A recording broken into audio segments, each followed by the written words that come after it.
Compañeros, buenas noches. Mi nombre es Saúl Serrano Acevedo. Me correspondió hacer el video con Diana Lorena Uribe Penago de la ciudad de Armenia. El tema que voy a abordar es ciencia y tecnología, recursos informáticos.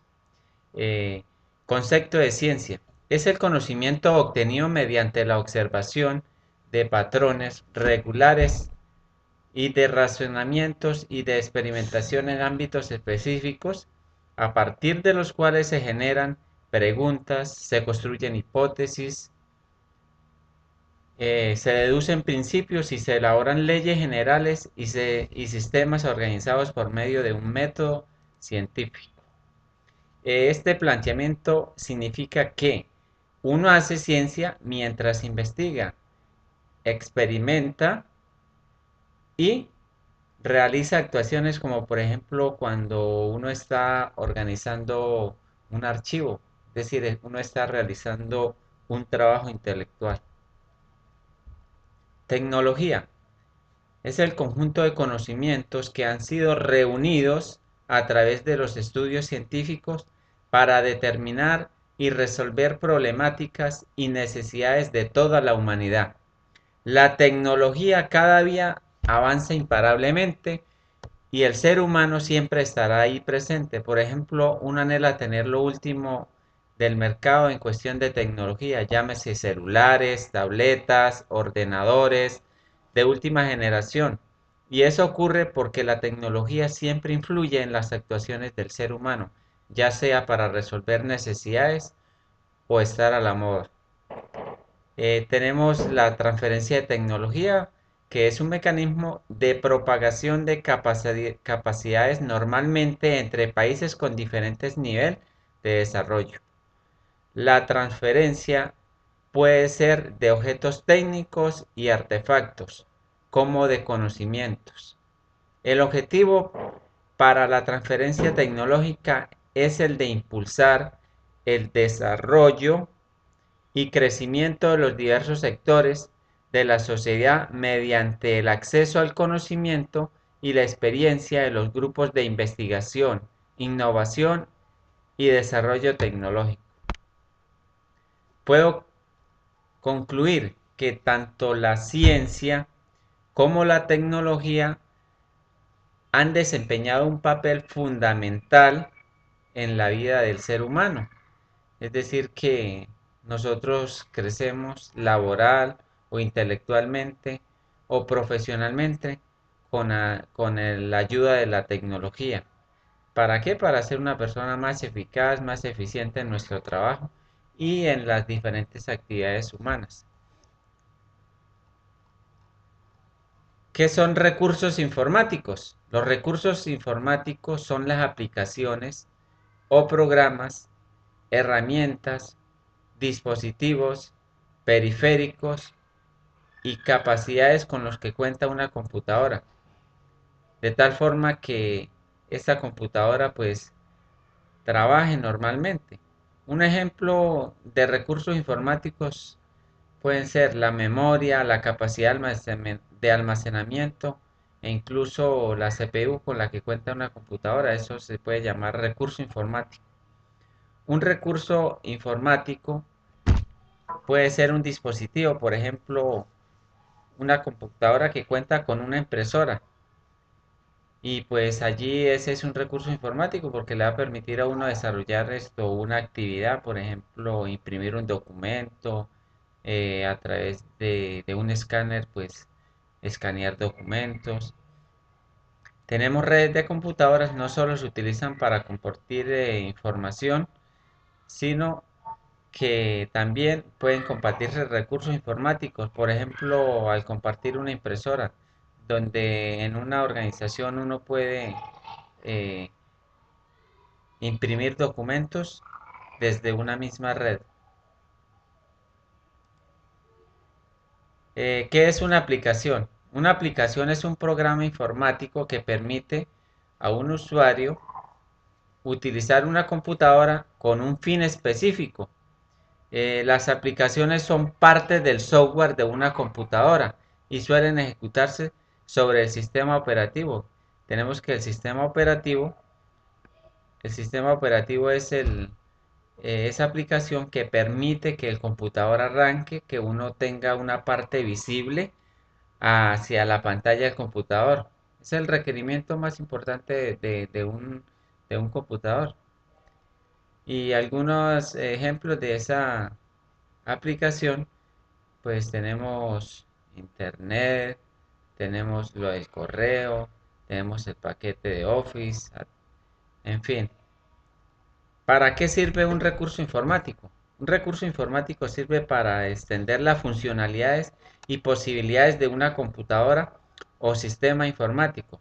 Un recurso informático en cualquier aplicación, herramienta, componente o dispositivo que se pueda agregar a una computadora o sistema, por lo tanto puede ser tanto un recurso de hardware, que es un dispositivo que uno lo puede tocar, o la parte de software, que es un programa intangible que uno no lo ve. Un ejemplo es la impresora, que es un recurso informático tipo hardware, como lo decía anteriormente, que se le puede agregar funcionalidad para poder imprimir documentos. Hasta aquí esta es mi presentación. Les habló Saúl Serrano de la ciudad de Cúcuta. A continuación sigue mi compañera Diana. Allí les voy a compartir unas fotografías de una visita que tuve a la ciudad de Armenia en el mes de junio del presente. Espero les guste. Que Dios los bendiga. Los dejo con mi compañera Diana, que abordará el siguiente tema.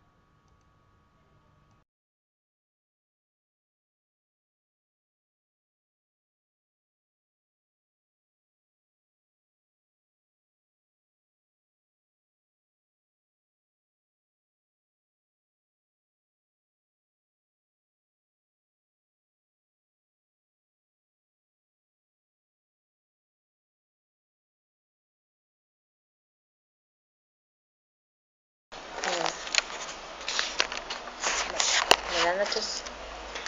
Para seguir con la exposición nuestra, yo les voy a hablar sobre las fuentes de información y la evaluación de las obras de referencia.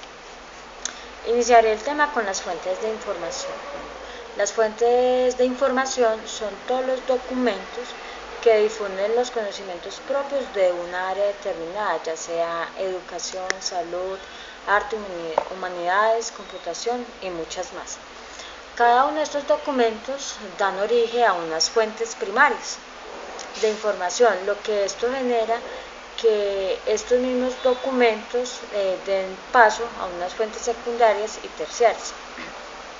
Para entender un poco más sobre el tema, les voy a explicar en qué consiste cada una de estas fuentes. Bueno, las fuentes primarias son los artículos o informes que se exponen por primera vez en descubrimientos científicos, observaciones originales o a los resultados de la investigación. Estas fuentes se dividen en reportes de investigación, que son los documentos que describen la investigación que se realizó. Estas deben contener la portada, el índice, el resumen, la introducción, el marco teórico, los métodos utilizados, los resultados, las conclusiones, recomendaciones, bibliografías y los apéndices. También están los artículos científicos, que estos los podemos definir como un informe escrito, el cual describe los resultados originales de la investigación. Por último tenemos las tesis, que esto es un trabajo de investigación, las cuales deben ser objetivas, no se deben mezclar con otras ideas y sobre todo deben ser claras y precisas. Ya como otro punto tenemos las fuentes secundarias, que son los documentos que reúnen y describen la información publicada en las fuentes primarias. Estas fuentes se dividen en publicaciones periódicas, que son las que aparecen con números sucesivos, que tienen una frecuencia. Estos, como ejemplo, tenemos las revistas, los periódicos, los catálogos y entre otras.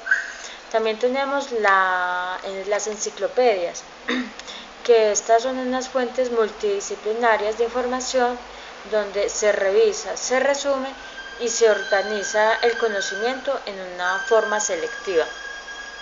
Tenemos de igual forma los diccionarios, donde tienen como objetivo principal la de definir las palabras que incluye, revisar y verificar la ortografía. Por último tenemos los resúmenes, que esta es una breve descripción que se le hace al contenido del artículo. Como tercer punto tenemos las fuentes terciarias o también conocidas como las electrónicas. Estas fuentes son las que adquirimos a través del Internet. Como hemos podido ver, en los últimos años se ha estado incrementando la gran variedad de los materiales documentales por este medio. Estos se dividen en revistas, que las podemos definir como un conjunto de artículos ordenados, formalizados y publicados en una forma seriada bajo la responsabilidad de una institución a través de las redes informáticas. Tenemos los libros electrónicos, que estos son un producto tecnológico que tienen características diferentes a las del libro impreso. Tanto los libros electrónicos como las publicaciones periódicas se están convirtiendo cada vez más en un servicio más requerido por los usuarios de todos tipos de bibliotecas. Tenemos también, por último, el Internet, que el Internet es la red de redes. Este trabaja enlazando los computadores con otros, donde se permite soportar y transportar la información almacenadas en archivos o documentos que se encuentran en otro computador. Con esto esperamos que haya quedado claro el concepto sobre las fuentes de información. Para dar continuidad con la exposición, con la actividad, entonces les voy a hablar sobre la evaluación de las obras de referencia. Primero que todo debemos tener claro y saber que una vez que escojamos una obra de referencia, esta debe satisfacer nuestras necesidades, siempre y cuando debemos tener en cuenta los siguientes factores. Primero, la autoridad. Súper importante la casa editorial. En ella es la que da la medida de la calidad de la obra.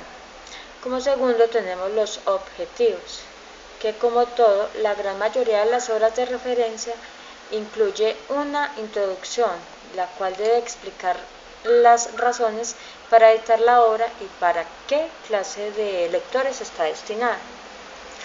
Tenemos el alcance. Se recomienda verificar si la obra es selectiva en su área, pues muchas de ellas son exclusivas para determinados temas específicos. Tenemos también los enfoques. Debemos siempre verificar el lugar de la publicación de la obra.